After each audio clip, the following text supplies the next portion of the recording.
Bonjour, alors bon, ça va être un peu dans le désordre mais c'est pas grave.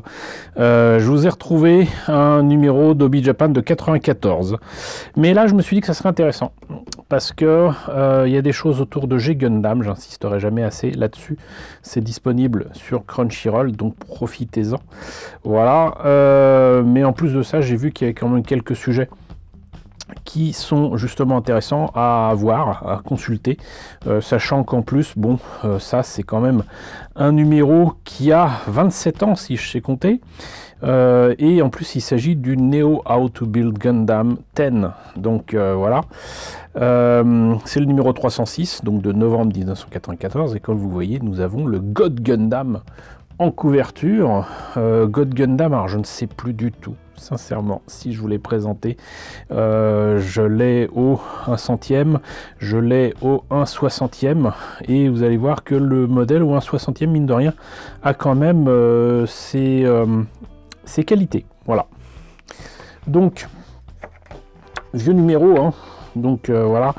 À l'époque, ils avaient sorti une gamme qui d'ailleurs n'a pas fait beaucoup d'émules, de tout petits mobile suit présentés étrangement comme s'il était sur une grappe mais dans une boîte. C'est légèrement articulé sans plus et c'était une toute petite échelle. Je pense que c'était proche du 1,250, 1,300, je sais plus. C'était tout petit et c'était pas vilain. C'est juste que ça ne présentait pas beaucoup d'intérêt. Donc, ce numéro de novembre avec le God Gundam au 1 soixantième. Vous voyez comme cette photo est magnifique. Voilà.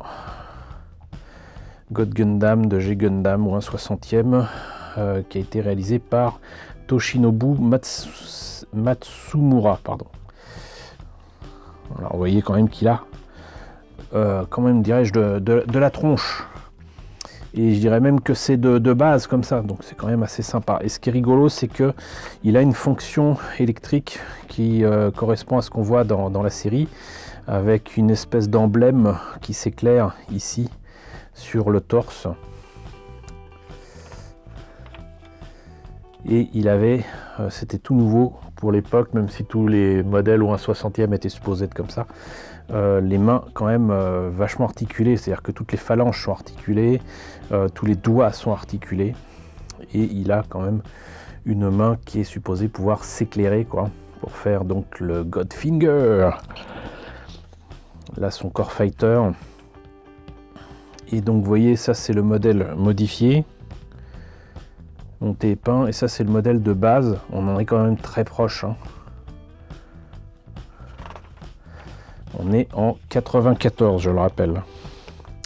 Du coup, ils en profitent pour présenter les autres, j'allais dire, combattants de G Gundam. Donc ici, le Felon Gundam. Alors certains de ces kits, je vous les ai présentés en doré au 1,144. C'est quand même pas terrible. Ils sont beaucoup mieux au 1 centième. Mais là, au 1,144, la personne qui a fait ça, c'est quand même bien débrouillé, hein. Très très beau doré, là, d'ailleurs. Stalingrad, Bolt Gundam versus Gundam Spiegel. Voilà, si je me rappelle bien, le Gundam Spiegel c'est supposé être le Gundam allemand. Donc logiquement, bah oui, contre le Gundam russe. Et là, du coup, avec une version réaliste, façon Seconde Guerre mondiale. Ça rend pas mal. Ça rend vraiment pas mal.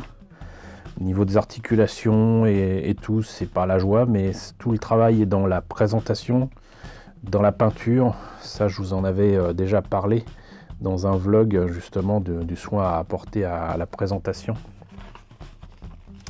Army from Hell, la Death Army, qui n'existait qu'en Garage Kit et qui maintenant existe en plastique, parce que ça apparaît dans Gundam Build Divers Re-Rise. Donc maintenant on peut les avoir en plastique injecté, mais c'était pas le cas à l'époque.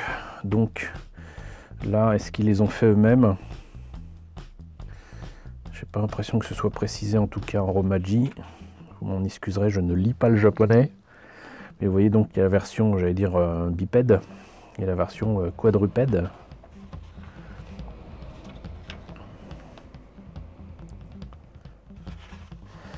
Et c'est des soldats des drones en fait, des drones qui a danger Gundam. One Time Hero, John Bull Gundam. Je crois que c'était un Gundam anglais, Neo England. 1944. Là, il précise pas si c'est à partir d'un kit plastique ou d'un kit en résine. Je sais plus s'il était sorti en plastique, je pense pas. Et sinon, Micro Gundam World, donc certainement les petits mobile suits dont je vous parlais tout à l'heure. Micro Gundam Series, donc du coup, il ne précise pas l'échelle. Et là, on voit bien quand même, par exemple, je trouve que les yeux du RX-78-2 sont beaucoup trop grands. Et donc, c'est à partir de ça. Comme quoi, on pouvait faire effectivement des trucs sympas. Gundam Express, donc vous voyez là la différence d'échelle. 1/60e, 1/100e, 1/144. Pourquoi il y a ce modèle là? Je sais pas, parce que là ça doit être le modèle de base. Donc là je sais pas trop ce qu'il en est Gundam Express. Et on passe directement à l'univers de 5 Star Stories avec du Mortar Head, avec le Auge et le Apache. Ce qui est marrant, c'est que le Auge est vraiment repris en fait de Heavy Metal Hellgame, qui est une série d'animation sur laquelle avait travaillé Mamoru Nagano. Et Mortar Head, LED Mirage, voilà, donc je vous en ai parlé assez souvent, la modèle 1/100e. Il me semble que je vous ai présenté le backpack pour cette espèce de lance-flamme géant là, ici.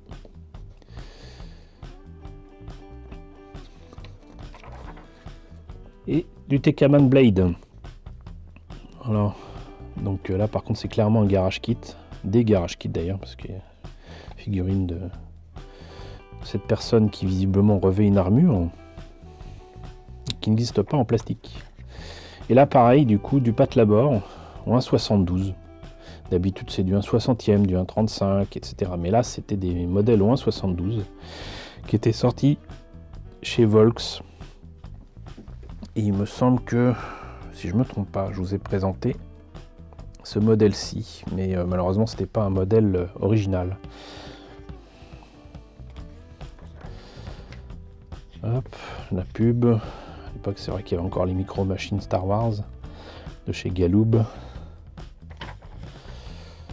Ça je vous avoue que le Galaxy Frontline, je ne sais absolument pas d'où elle sort. Après jolies figurines, mais bon. Là, ça doit être tiré de jeux vidéo, mais alors lequel? Samurai Spirits. Là, on est plutôt dans du tokusatsu. D'ailleurs, là,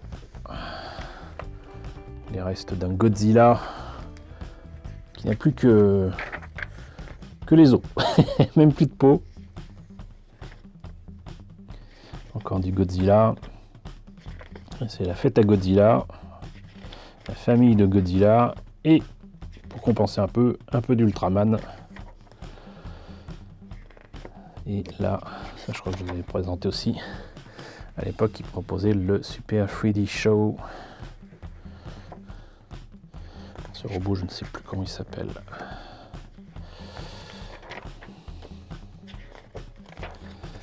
Donc là, les pages en noir et blanc qui concernent ce qui a été présenté en couleur.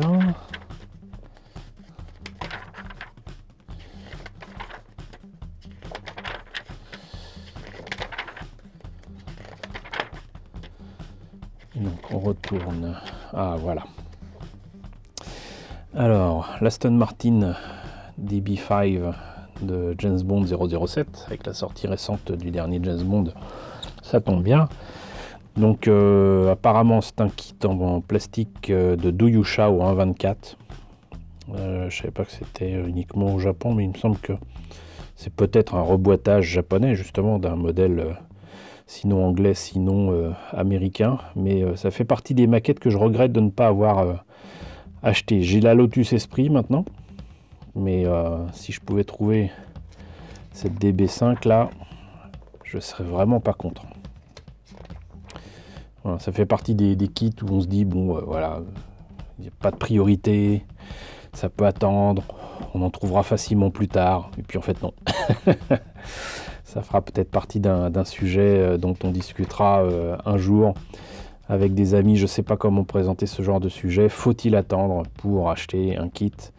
Quelles sont les méthodes des uns et des autres pour savoir quelles sont finalement les priorités à donner à obtenir des kits qui sortent?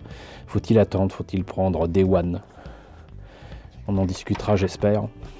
Et peut-être sous la forme d'un live. C'est la mode en ce moment, les lives. Dites-moi ce que vous en pensez. Ça peut être rigolo de faire ça entre gens de bonne compagnie. Avec Gélios, Ratatars, tout ça. Ça peut être sympa. Donc là plutôt moto après les voitures. Là les tanks. On a fini avec les sujets, j'allais dire intéressants. Best of Figure 2 avec du My Goddess et du Samurai Spirits encore. Gwyn. Alors à l'époque je savais pas ce que c'était, maintenant je sais. En fait c'est un personnage de roman d'Heroic Fantasy. Un personnage qui a perdu la mémoire mais qui se réveille avec une tête de, on va dire de léopard qui agit donc dans un monde d'Heroic Fantasy. Et la particularité c'est que ces romans étaient illustrés par le grand Yoshitaka Amano, que tout le monde connaît pour ses illustrations de Final Fantasy, mais également pour son travail au studio Tatsunoko. Créature corps avec du Devilman. The Ram 2, un film qui existe. Voilà. Le premier était pas terrible, le 2 j'aime un peu mieux mais sans plus. Bon, à la limite. Il y a The Animation, mais bon. C'est peut-être le courrier des lecteurs. Future Plan 1945. Ok. La Saturne.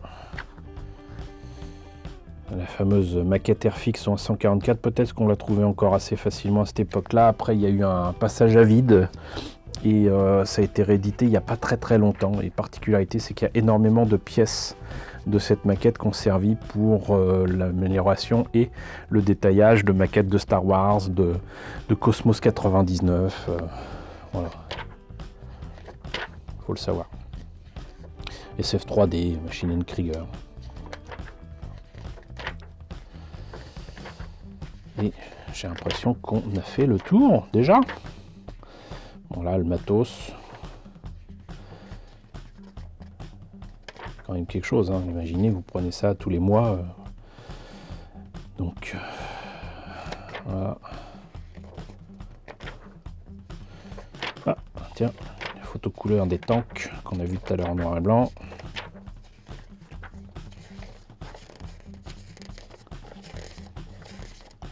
Pub, un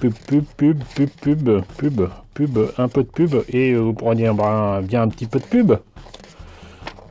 Enfin, je rigole, mais à l'époque, même les pages de pub nous intéressaient, puisque je crois l'avoir déjà dit, mais ça permettait d'avoir des adresses dans différents lieux au Japon où justement ces fameux kits étaient disponibles.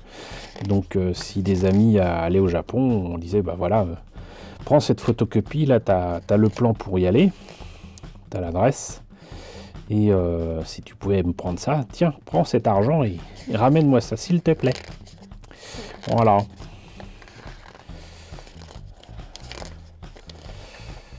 Voilà. Mais je pense qu'on a vraiment fait le tour. Ouais. Bon, bah écoutez.